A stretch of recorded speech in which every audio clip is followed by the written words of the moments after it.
Is MASH a racist show because of Spearchucker Jones? We talk about it next.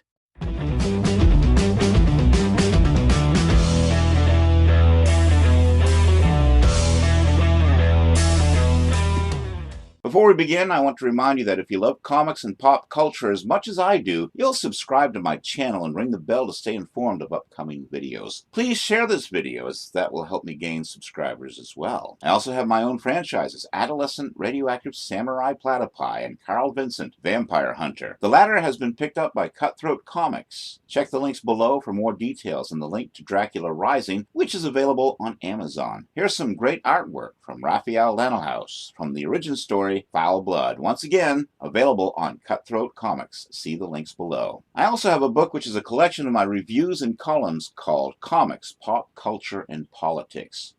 You can also find t-shirts and posters on Teespring. Again, check the links below for all Carl Vincent Vampire Hunter merchandise. And now, on with the show, this is it. Today's show is somewhat controversial. We're going to look at the character of Spearchucker Jones on MASH. He was played by Fred Williamson in the 1970 movie. Then he was played by Timothy Brown, both football players, on television. Both the movie and the TV series were a predominantly Caucasian cast. I have seen it said on social media that the character makes MASH racist in nature. Certainly in today's world you can't call a character Spearchucker, but what about in the novel, which came out in 1968? Would the character be considered a racially ambiguous character? Did his colleagues call him Spearchucker to make fun of him? The character can be found in chapter 12 of the novel.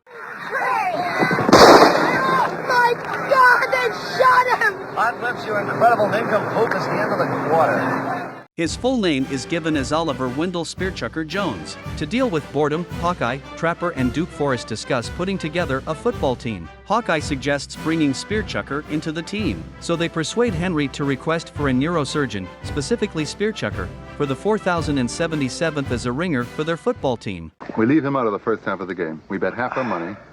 They roll up some points, okay? Second half of the game, we stick him in. We get odds from him. We bet the other half of the money. We clean up. Spearchucker helps prepare the team and eventually plays a key role in strategizing their victory over the 72nd Evac Hospital. In the book, just like in the movie, Spearchucker reveals that the nickname Spearchucker, ordinarily a racial slur, referred in this case to his javelin-throwing prowess. Then we come to the 1970 movie. Spearchucker's full name becomes Oliver Harmon Jones. The original screenplay lists his backstory much as it was given in the novel. However, in the movie dialogue, this is covered much more briefly, and he is described as playing for the 49ers, not the Eagles. His role in the football game is the same as described in the book. The film also depicts Spearchucker as a particularly skilled neurosurgeon, and this, together with the experience of playing football, helps Duke Forrest overcome his racial prejudices, and the two become friends at the end, shaking hands when it is time for Duke to go back stateside. So, here we have an instance in the film of the character influencing a racist character to overcome his prejudices and become friends with him. I would clearly show this as an example of the film not being racist. Timothy Brown, who portrayed Spearchucker in the TV series, had actually been a professional football player. Perhaps there had been an intention to pursue the football theme in the MASH episodes, but in the end, not much is made of this. Spearchucker is only seen playing football once, with Radar, Boone, and a few others at the beginning of the pilot episode. In Chief Surgeon Who, we are reminded that he is a neurosurgeon when he tells Hawkeye in the OR, outside of the skull, "I'm dead."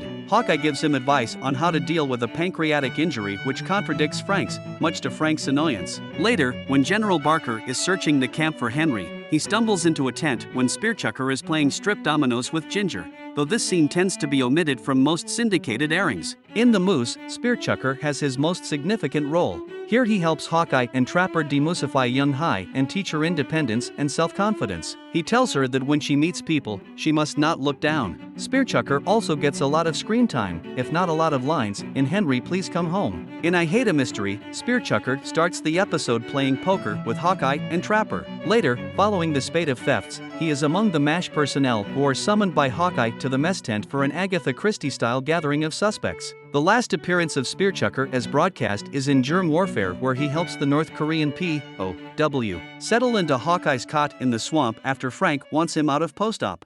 Why was Spearchucker taken off the air? After 6 appearances, the character of Spearchucker was dropped from the series. This fueled much speculation among fans about the reasons behind the move. One reason offered was that the TV show producers felt that they wouldn't be able to write enough meaningful episodes for Spearchucker if they were concentrating on Hawkeye and Trapper, and there is some support for this if one were to look at the fairly thin roles given to Spearchucker in his various appearances. There was also the thought that there were too many characters being introduced, and this would have diluted the interest of viewers. Another reason offered by some accounts was that, as the show became more popular, the network would eventually have had to drop the character anyway, as they couldn't afford to have a recurring character with a nickname that was a racial slur and highly offensive to some viewers, regardless of how the name came about. There is also some support for this, as the network was known to have objected to the use of the nickname Dago read for the chaplain in the pilot episode. A third explanation had to do with the producers having heard or having found out that, in reality, the United States Army had no African American surgeons in the Korean conflict, at least, none which were stationed to a MASH unit. The only authoritative sources which settle the question one way or another come from a series of postings made by Larry Gelbart to the Alt.TV MASH newsgroup in the mid-1990s. In October 1, 96, Gelbart, writing with the IDLSIG, wrote in response to a question about Spearchucker's removal, saying that there were no black surgeons attached to MASH units in Korea. Again in July 12, 98.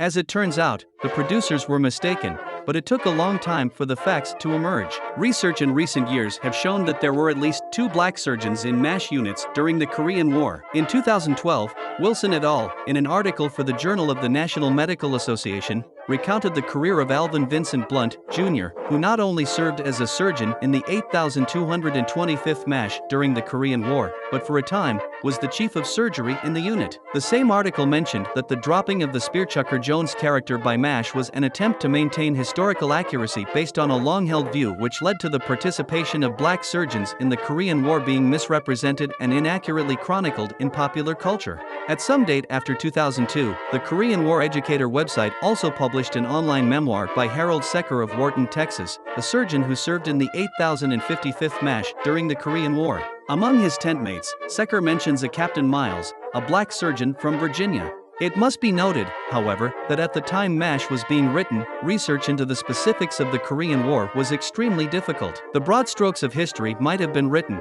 but many of the personal accounts which might have shed some light on details, such as who was in which unit, had yet to be written, nor was there any internet to help them along. Everything written had to be hunted down, perhaps in obscure archives, and laboriously read. Such facts as we know about Doctors Blunt and Miles emerged only 50 years after the war and 30 years after MASH was produced. That was our look at the character of Spearchucker Jones. Make sure to click like if you enjoyed today's video, and if you haven't already, subscribe to the channel if you liked the program. What do you think? Was MASH racist because of Spearchucker? Could the novel, movie and TV series have handled his character better? Let me know your thoughts on this controversial character in the comments below, and until next time, live long and prosper. May the force be with you, to infinity and beyond. The majority of this article is from the MASH Fandom Wiki. Sadly, Timothy Brown passed away April 4, 2020.